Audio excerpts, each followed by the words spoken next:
The respect problem. You walk into a meeting and start sharing your thoughts. 30 seconds later, someone cuts you off mid-sentence. They take your idea, repackage it as their own, and suddenly everyone's nodding along. You sit there wondering what just happened. This is your reality at work, at social events, even with your own family sometimes. You work harder than most people around you. You show up on time. You deliver quality results. You treat everyone with kindness. But somehow, you're still the one people talk over, ignore, or dismiss. Meanwhile, others who do half the work command the room effortlessly. They speak, and people listen. They set boundaries, and others respect them. They make mistakes and somehow come out looking stronger. The difference between you and them has nothing to do with talent or intelligence. It comes down to specific behaviors and psychological signals that trigger respect in other people's minds. Most people never learn these signals. They spend years feeling undervalued, thinking something is wrong with them. Nothing is wrong with you. You just haven't learned the rules of the game yet. These aren't manipulation tactics or fake confidence tricks. They're based on research into human behavior, social dynamics, and the psychology of respect. Leaders use them. Confident people use them. The most respected individuals in every field use them, often without even realizing it. The people who disrespect you aren't always doing it maliciously. Many of them are just opportunists testing boundaries. They're looking for ways to elevate themselves, and they need someone to step on to climb higher. When you don't establish firm boundaries and confident behaviors, you become the easy target. They interrupt because you let them. They dismiss your ideas because you don't present them with conviction. They take credit because you don't claim it first. This documentary breaks down 10 psychological techniques that change how people perceive and treat you. Stand up when greeting people. Your first interaction with someone sets the tone for everything that follows. Most people completely miss this critical moment. They stay seated when someone approaches to greet them. This one simple mistake puts them at an immediate disadvantage. When you remain seated while someone else stands, you create an automatic power imbalance. The other person literally looks down on you. Their eyes meet the top of your head, not your face. This positioning triggers a subconscious response in their brain. They register you as submissive, lower status, less important. You might be the smartest person in the room, but that first impression already damaged your credibility. Standing up changes everything instantly. You meet them at eye level. You occupy equal physical space. Interaction becomes balanced from the start. This applies everywhere.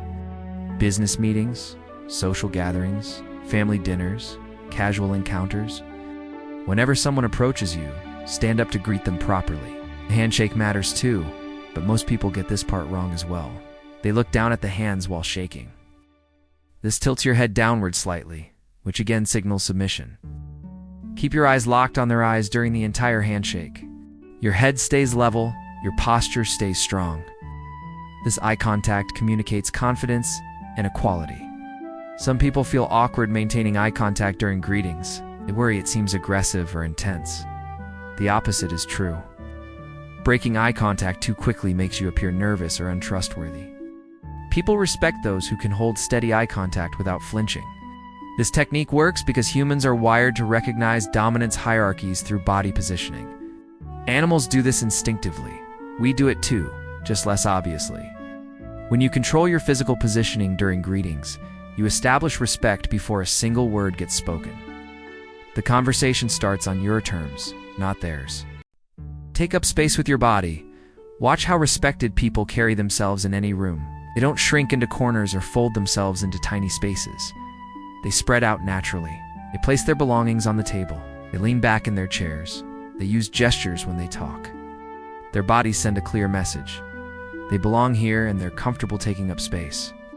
Now watch someone who gets ignored constantly. Crossed arms, hunched shoulders, head tilted down. They make themselves as small as possible. They pull their elbows tight to their sides. They avoid stretching out or spreading their materials. Their body screams insecurity, and everyone around them picks up on it subconsciously. Your posture communicates more than your words ever will. Research shows that over half of human communication happens non-verbally. People form judgments about your confidence, competence, and status within seconds of seeing you. They're reading your body language before you even open your mouth. Confident posture means standing or sitting with your spine straight and shoulders back. Not military rigid, just naturally upright. Your chest opens forward instead of caving inward. Your head stays level with your chin parallel to the ground. When you sit, avoid slouching into the backrest. Sit upright with both feet planted firmly on the floor. Arm positioning reveals a lot about your mental state. Crossed arms create a physical barrier that signals defensiveness or discomfort. Open arms with hands visible show you have nothing to hide. When standing, let your arms hang naturally at your sides, or clasp your hands in front of you loosely. When sitting, rest your hands on the table or armrests. Taking up space shows confidence. The same applies to your belongings in meetings or social settings. Spread your notebook, phone, and coffee cup out in front of you. Don't pile everything into a tight little stack. Use the space available to you. This isn't about being rude or inconsiderate. It's about claiming your rightful place at the table. Handle interruptions with a look. Someone cuts you off mid-sentence during a conversation. Your instinct might be to stop talking immediately. Let them finish and hope you get another chance later. This reaction teaches them that interrupting you works perfectly. They got what they wanted with zero consequences. Respected people handle interruptions completely differently. When someone talks over them, they stop speaking and lock eyes with the interrupter. No words, no anger, just a calm and steady gaze. This silent stare communicates everything needed. The interrupter realizes their mistake within seconds. The entire room notices what just happened. This technique works because it creates social pressure without escalating conflict. You're not yelling or arguing, you're simply holding eye contact and staying quiet. The interruption becomes obvious to everyone present. The person who cut you off now looks rude and impatient. They usually apologize or gesture for you to continue. After the stare does its work, reclaim your turn to speak. Use phrases that acknowledge the interruption without sounding weak. Say something simple like, "Can I finish my thought?" Or "Let me complete this point first." Your tone stays polite but firm. You're not asking for permission. You're stating what will happen next. Most people avoid this technique because confrontation feels uncomfortable. They'd rather stay silent than draw attention to the disrespect. That discomfort costs them respect every single time. When you tolerate interruptions quietly, you signal that your voice doesn't matter. Others will keep interrupting because you've shown them they can. The stare works in meetings, casual conversations, family discussions, anywhere people gather and talk. Practice it when stakes are low, so it becomes natural when stakes are high. Your silence, combined with direct eye contact, becomes more powerful than any words you could say. Make them repeat the insult. Someone makes a joke at your expense in front of a group. Everyone laughs. You feel your face getting hot. Your brain scrambles for a comeback, but nothing clever comes out. You force a fake smile and pretend it doesn't bother you. The person who insulted you just won, and they know it. This situation happens constantly in social settings, workplaces, and even among friends. Some people boost their own status by putting others down through jokes and sarcastic comments. They disguise insults as humor, which makes calling them out seem like you can't take a joke. The group laughs, you look sensitive, and the pattern continues. The repeat technique flips this dynamic completely. When someone makes a joke designed to embarrass you, act like you didn't hear it clearly. Keep your expression neutral and curious. Look directly at them and say something like, "Sorry, what was that?" Or "I didn't catch that. Could you say it again?" Your tone stays calm and genuine, like you're truly interested in hearing what they said. This forces them to repeat their insult word for word. But jokes lose all their power the second time around. The surprise element disappears. The timing feels off. The audience already heard it, so nobody laughs. The person repeating their own joke suddenly looks foolish instead of clever. They're explaining their insult, which kills any humor it might have had. Most people will actually refuse to repeat it. They'll say never mind, or it was unimportant because they realize the trap. Either way, you win. If they repeat it, they look stupid. If they don't, they admit the comment wasn't worth saying in the first place. The power shifts completely back to you. This technique also buys you time to compose yourself. Instead of reacting emotionally in the moment, you create space to respond strategically. Your calm demeanor throughout the entire exchange shows everyone that cheap shots don't affect you. Remove filler words from speech. Listen to how insecure people talk. Their sentences are packed with filler words. So like, I was thinking, maybe we could try this approach. Every hesitation tells the listener that the speaker doubts themselves. The words might be smart, but the delivery destroys all credibility. Filler words happen when your mouth moves faster than your brain. You're searching for the next word, and your mouth fills the silence with meaningless sounds. Basically, actually, sort of, kind of. These verbal crutches make you sound uncertain and unprepared, even when you absolutely know what you're talking about. Confident speakers do something different. When they need a moment to think, they simply pause. Silence doesn't scare them. They stop talking, gather their thoughts, and then continue with clear words. These pauses actually make them sound more authoritative. The audience leans in during the silence, waiting for the next important thing they'll say. Removing filler words takes conscious effort at first. You need to catch yourself mid-sentence and stop. Feel the urge to say and replace it with silence. The pause feels longer to you than it does to your audience. What feels like an awkward 5-second gap is actually less than 2 seconds. Nobody notices or cares about brief pauses in conversation. Record yourself talking and count your filler words. Most people are shocked by how many they use. Practice speaking more slowly and deliberately. Slow speech gives your brain time to choose the right words before your mouth says them. Your pace matters more than your volume. Clear speech signals clear thinking. When you eliminate verbal clutter, people perceive you as more intelligent, more confident, and more trustworthy. They listen more carefully because every word you say seems intentional. Set boundaries and defend them. Someone asks you to work late again, even though you've stayed past closing time 3 nights this week already. You want to say no? You need to say no. But the word gets stuck in your throat, and you hear yourself saying, sure, no problem instead. You've just taught that person your time has no value. People who never set boundaries end up exhausted, resentful, and completely disrespected. They take on everyone else's problems. They say yes to requests that clearly cross the line. They sacrifice their own needs to avoid disappointing others. This behavior doesn't make people like you more, it makes them respect you less. Boundaries are limits you set around your time, energy, emotions, and personal space. They define what you will and won't accept from others. When someone crosses a boundary and faces no consequences, they'll cross it again and again. They learn that your boundaries mean nothing. Saying no doesn't require elaborate explanations or apologies. You don't need to justify your decisions to anyone. A simple, I can't do that, or that doesn't work for me, is a complete sentence. When you over-explain your no, you invite negotiation. The other person hears all your reasons as obstacles they can help you overcome. Some people will test your boundaries deliberately. They ask again after you've already said no. They try guilt trips or emotional manipulation. They call you selfish or unhelpful. This is exactly when you must hold firm. Changing your no to yes teaches them that persistence works. Next time they'll push even harder. Defending boundaries feels uncomfortable initially, especially if you've been a people pleaser your entire life. That discomfort is temporary. The respect you gain lasts much longer.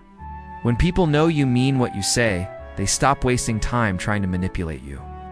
They approach you with genuine respect because you've demonstrated that you respect yourself first. Admit your mistakes without excuses. You made an error at work. The project deadline got missed because you dropped the ball. 2 options sit in front of you. Option 1, create excuses, blame circumstances. Point fingers at others who contributed to the problem.